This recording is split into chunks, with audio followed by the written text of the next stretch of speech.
ఒరే సాయి, ఒరే అని నేను ఎందుకు అంటున్నాను తెలుసా? నువ్వు ప్రెస్ మీద మాట్లాడిన భాష అదే భాష ఇప్పుడు వాడుతున్నా కాదురా రే సాయిగా. ఇప్పుడు నువ్వు మదన్ మోహన్ ఏమన్నాడు? ఆ తండ్రికి బిడ్డ నువ్వు అని ఆయన అన్నాడు ప్రెస్ మీట్ పెట్టి. నేను అనలా. మేము ఎవరైనా తెలుగుదేశం పార్టీ వాళ్ళు ఎవరైనా దీంట్లో ఇన్వాల్వ్ అయ్యారా?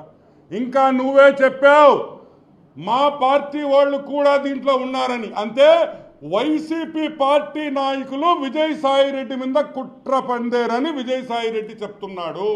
అవునా కాదా? నేను చెప్పలా, విజయసాయిరెడ్డే చెప్పాడు. సరే, అది పక్కన పెడదాం. సాంబడు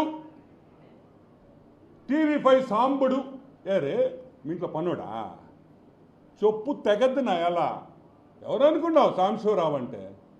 ఎవరు సాంబశివరావు గారు? ఈరోజు ఆంధ్ర రాష్ట్రంలో తెలంగాణలో ఎవరినైనా సాంబశివరావు పేరు చెప్తే గుర్తుపడతారు. నిన్ను గుర్తుపడతారు రే పుట్టిన ఎలా. వీకే వెంకటకృష్ణ గారు, వీకే వాడు వీకే డిఎన్ఏ టెస్ట్ చేసుకోవాలి అంటే వీకే వెంకటకృష్ణ గారు డిఎన్ఏ టెస్ట్ చేసుకోవాలా? దేనికి? నువ్వు చేసిన పాపానికి వెంకటకృష్ణ ఏంద్రా డిఎన్ఏ టెస్ట్ చేసేది? లఫుట్నా ఎలా బుద్ధి ఉందిరే నీకా? డిఎన్ఏ టెస్ట్ నువ్వు చేసుకుంటావా వెంకటకృష్ణ చేసుకుంటాడా? అనొచ్చురా పాట. వెంకటకృష్ణ నువ్వు డిఎన్ఏ టెస్ట్ చేసుకొని, ఒరేయ్ నువ్వు పుట్టిన కుటుంబం నెల్లూరులో మీ ముత్తాతలో తాతలో మర్డర్లు చేసి జైలుకి పోయిన కుటుంబం రా మీది. నువ్వేంద్రా నువ్వు ఊర్లో వాళ్ళ గురించి మాట్లాడేది, వేరే వాళ్ళ గురించి లఫుట్నాయాలా? ఆమాయన మీరు మాత్రం ఏమైనా జరిగినా మీరు ఏమైనా తిట్టచ్చు మమ్మల్ని. బ్రాహ్మణి గారిని తిట్టచ్చు, పురంధరేశ్వరి గారిని తిట్టచ్చు, నందమూరి ఫ్యామిలీలో ఎవరో చచ్చిపోతే నాకు పేరు గుర్తురావు నంబర్లు వేసి తగువైందని మీరు గందరగోళం చేశారు.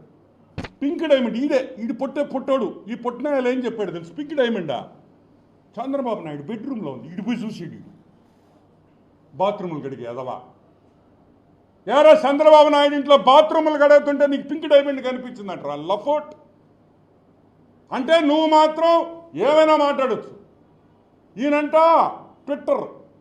ట్విట్టర్లో రామోజీరావు గారిని, the late Ramoji Rao, the great man, ఈయన టార్చర్ చేశాడంట. ఒరే లఫుట్గా నీ ట్విట్టర్ ఎవడు చూస్తాడు రే? నువ్వు హిందీలో కూడా కొట్టేవరే ట్వీట్లో. నీకు హిందీ వచ్చురే రాయడవా? 10,000 ఇచ్చి ఎవడో ఒకటి చేత రాయించేదవా నువ్వు? నీకు ట్విట్టర్ రాసేది కూడా రాదు. నీకు వచ్చు అసలు ఇంగ్లీష్ వచ్చు నీకా? చార్టర్డ్ అకౌంటెంట్, చెన్నైలో చార్టర్డ్ అకౌంటెంట్ ఈడు. అక్కడ పోయి ఈడు చదువుకునే రోజుల్లో ఈడి చరిత్ర అడగండి, వాళ్ళు చెప్తారు. నాకు ఈరోజు పొద్దున్న ఒకడు ఫోన్ చేసాడు చెన్నై నుంచి. అన్న ఆడుగుడు గోకేడు నా మనోడు అని. అరే విషయం లేదు కదా అన్న. అదేందనా బాగా గోకింది మాకు తెలుసు అన్నాడు. ఊరి నీ పాసుగా అంటే అప్పుడు విషయం ఉండటం ఇప్పుడు లేదేమో అని. అది కూడా గోక్యం. అది కూడా ఎందుకు ఇప్పుడు వాళ్ళ పేర్లు బయట పెట్టడం నాకు ఇష్టం లేదు. ఎందుకంటే ఒక మహిళ ఏదో ఆమె హ్యాపీగా ఉంది, మనం ఎందుకు పాపం వాళ్ళ జీవితాలు బాగుండాలని మనస్ఫూర్తిగా కోరుకుంటాం. ఇంకొక విషయం ఏంటంటే రామోజీరావుని టార్చర్ ఏం చేశాడు రామోజీరావు నిన్న అంటే పేపర్లో వాస్తవాలు రాస్తే అది నువ్వు టార్చర్ పెడతావా? ఈరోజు అందరినీ ఒక క్వశ్చన్ అడుగుతున్నారు. విజయసాయిరెడ్డి పొట్టి సారాయిరెడ్డి విషయం లేని సాయిగాడికి బెయిలు రద్దు చేయాలి. ఎందుకంటే విజయసాయిరెడ్డి బెయిల్లో ఉన్నాడు, అవునా కదా? ఈ రోజుకి బెయిలే కదా. ఒక బెయిల్లో ఉండే వ్యక్తి ఒక ప్రెస్ మీట్ పెట్టి డైరెక్ట్గా న్యూస్ ఛానల్స్ని, అదేవిధంగా మహాటీవీ వంశీ గారిని డైరెక్ట్ అటాక్ కొట్టాడు. రాధాకృష్ణ గారిని మీ అంతు చూస్తానన్నాడు. అంటే ఈ బెయిల్ కండిషన్లు ఇది చేసినట్టే కదా. బెయిల్ కండిషన్స్ వ్యతిరేకంగా మాట్లాడిన విజయసాయిరెడ్డి వెంటనే బెయిల్ తొలగించాలి, బెయిల్ క్యాన్సిల్ చేయాలి, బొక్కలో దొయ్యాలి. ఎందుకంటే బయట ఉంటే జనాల్ని భయపెడుతున్నాడు. భయపెట్టేది ఎవరిని? 4th pillar. ఇంకో భలే జోకేసాడు. అయ్యో భలే గుర్తొచ్చింది.